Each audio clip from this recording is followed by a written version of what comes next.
With the summer blockbuster movie season coming to a close, it does not mean the end of big hits at the theater. Dozens of new films are set to be released this fall, and some of those movies are already grabbing headlines and expected to be vying for nominations during awards season. So here with our fall movie preview is Erik Davis. He's the managing editor of Fandango. Thanks for joining us. Good to see you. Yes. Okay, so we're going to start off with First Man. Okay. It's about the life of Neil Armstrong, the astronaut, and it's directed by the director of La La Land, so sounds pretty good. There's already a lot of controversy. There is a bit of controversy. Ryan Gosling stars as Neil Armstrong, and he teamed with Damien Chazelle in La La Land. And the controversy revolves around the planting of the flag on the moon. So obviously this film ends, and I want to be vague because I don't want to spoil it. It ends with them getting to the moon. And Spoiler. They don't. We made it. But they artistically, the filmmakers chose not to include the planting the flag. And why they did that is because this is more of a personal journey for Neil Armstrong. It's told from his point of view. It's not necessarily told from the country's point of view, although the space race is involved and what have you. So when they get to the moon, they choose to be inside Armstrong's head. What was this man thinking when he stepped on the moon for the first time? And I don't want to spoil what he was thinking, but that's kind of what they decided to approach it with versus here's what the country was seeing. What was this man thinking? And I think that's an interesting way to go about it. You know, the entire film is from his point of view, is we're with his family. His wife is played by Claire Foy, who's about to have a really big fall season, also playing the new Lisbeth Salander in The Girl in the Spider's Web. And so I think that's where it's at right now. And so I would say, look, whatever side of any debate that you fall on, it's important to be informed and to have context. Yeah, have an open mind. See the film. Have an open mind, see the film. I mean, look, those two sides. Some people saying, look, this was the United States that made a concerted effort to land a man on the moon.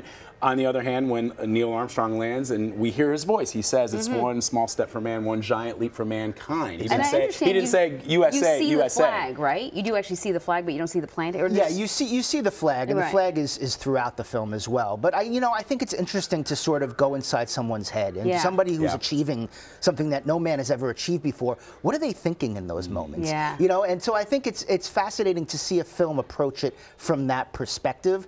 And I think it's going to be more personal, and I think people are going to relate to that moment more than they've ever related to it before, seeing that they're doing it this way. That's a really good tease. Yeah, all right. So looking forward to that. Next up, Bohemian Rhapsody. I've seen clips of this. Yeah.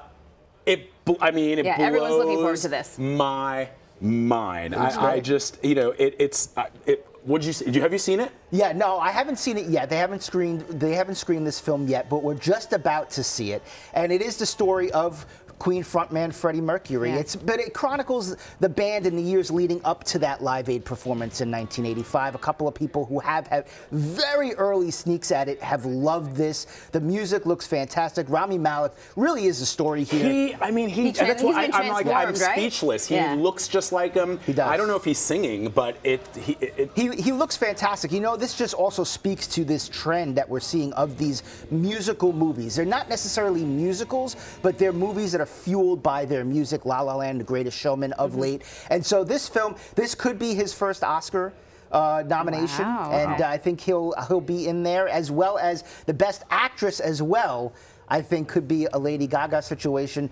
2 music movies. Yes, let's talk about that. Stars Born, Bradley Cooper, Lady Gaga. Yep. That trailer looked really good too. In my opinion, if I was going to throw down predictions now, I think this is going to be the movie of the season. Wow. I think so. Lady Gaga, beloved around the world. Bradley Cooper starring opposite her, also making his directorial debut. The film's soundtrack features like 19 original songs from this pair. The chemistry they have on the poster alone is just intoxicating. So I think that this film is going to just blow them all away. Why do you think, Erik, that this film is remade so often? It's been in some form or another going back to the 30s. It has. Judy Garland, Barbra Streisand. I think that every generation sort of can relate to it in different ways, you know, and we haven't seen this film since the 70s. We haven't seen this story. So it's a classic story, just told in new ways that are more relevant for that generation. And Lady Gaga, very much an artist that defines this generation. And so it'll be interesting to see how they modernize it and take it into... Is she billed as Lady Gaga? She is billed as Lady Gaga. That's interesting, because when I saw the preview, I was watching it in a movie theater, and I thought to myself, who is this actress who's blowing me away? Yeah. And it was at the end I saw Lady Gaga. Yeah, I mean, it's very relatable to her too. This is how she started. Yeah. You know.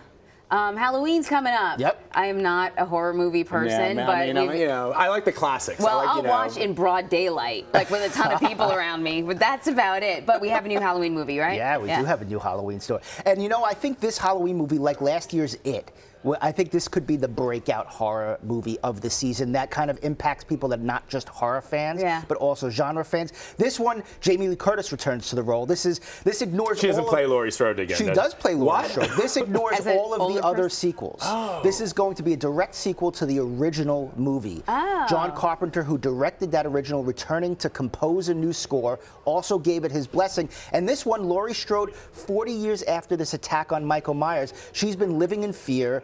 She has been waiting for him to come back so she can get rid of him. And so that's kind of where it's taking. And, you know, watch her talk about this movie and why she did it, this narrative that she's been spinning. Sort of, it's about kind of, you know, home invasion victims, violence victims, and sort of speaking for them. I was at Comic-Con when this panel, and somebody stood up and said, you know, when I watched Halloween and I watched you go through it, I had a home invasion experience. And sort of watching you go through it has helped me get through it. Wow. And it was just really incredible. It was a really incredible moment. She got off stage and hugged the man. And so I think that this movie is going to be a bit of a special movie. It's going to be frightening, to say the least. The first one is pretty frightening. I mean, it's, you know, there have been so many other horror movies that have come out subsequent to that, but I always think of horror movies in terms of, like, you have Hitchcock and then you have Halloween, right? yeah. It's like it shifted the way people view horror films. I think Halloween's the scariest movie of all time. Yeah, I agree. You know, they have an interesting director, David Gordon Green, who's a critically acclaimed kind of from the indie world. I think he's going to add a bit of an elevated filmmaking technique and artistry to the film, and so I think it's going to be a really interesting movie that's going to scare the wits off you. All right, this last one I know nothing about because is this a kids movie, Wreck-It Ralph? Yes, Wreck-It Ralph. Well, Wreck-It Ralph, Ralph Breaks the Internet is the sequel. Wreck-It Ralph was the That's original. a great title. Right. John C. Reilly voices Ralph. Vanellope is kind of his partner in crime, voiced by Sarah Silverman. In the first one, they're in an arcade game.